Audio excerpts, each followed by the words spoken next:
Alright, so I'm here today to talk a bit about the mapping buttons that we have on the MotoGP bike. So turn it on so you can see. So what we have here is a power button. When we push this, it's changing which power we have, which mapping you see. A is more power, B and C is reducing.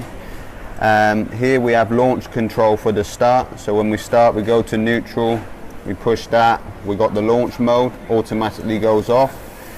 Here, yellow button, we have the fuel mapping. As you know, sometimes we need to do fuel consumption. And yeah, same thing again, A, B, C. We try not to use C because that's like really saving fuel. Pit limit, again, we have there when we come into the pit lane, bop, bop, bop, bop, bop, bop, bop, bop, as you'll probably hear it.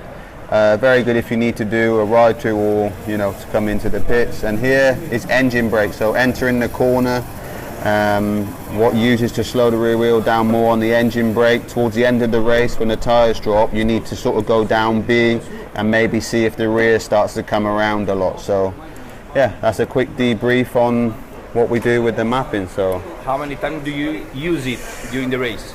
Depends. Some races could be a lot more, especially the power mapping. And engine brake, like here, with a lot of long corners downhill, you start to have more the rear coming around, so then you need to start to reduce on the engine brake. Again, with the power and the fuel, you use it together. Like some places like Austria where fuel consumption is really bad, we try to use a less power mode and then try to use the less fuel mode and then go back up with the power. So we're always mixing between. I mean, it's not every lap, it's not in between corners, but you'll maybe do it over 3 or 4 laps and then maybe a bit more.